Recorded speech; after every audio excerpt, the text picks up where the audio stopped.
2024 இப்படி ஒரு படத்தை அவங்க எடுக்கிறாங்க. வந்து கமலஹாசன் போன்றவர்கள் ஒரு அரசியல் களத்தில் இருக்கிறவர் இப்படி பெண்களை இழிவுபடுத்தி படம் எடுக்கிறோமே எல்லாம் தோணல, அதில் நடிக்கிறாங்க. ஏன்னா காலகாலமா சகலகலா வல்லவன்ல இருந்து பெண்களை இழிவுபடுத்தி படத்தில் நடிச்சதுனால கமலஹாசனுக்கு இது ஒரு பெரிய விஷயமா தெரியல.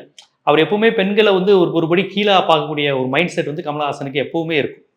அதைத்தான் இந்த படத்துலையும் காமிச்சிருக்காரு. விஸ்வரூபம் படத்தில் பார்த்தீங்கன்னா அந்த ஒரு கமல் மீசையை எடுத்துட்டு ஒரு மாதிரி பெண் மாதிரி நளினமாக அந்த பரதநாட்டம் ஆடுவார். அவர் நடையெல்லாம் வந்து பெண் மாதிரியே நடக்கிற மாதிரி காமிப்பாங்க. ஒரு மாதிரி இந்த இப்படி இப்படி இப்படி ஓடி விடுவார் தெரியுமா, அந்த வெள்ளை கலர் சுடிதார், அந்த ட்ரெஸ்ஸு ஒரு சுடிதார் மாதிரியே ஏதோ ஒரு ட்ரெஸ்ஸு போட்டு அந்த பரதநாட்டியம் ஆடுற மாதிரி அவர் ஆடுவார்.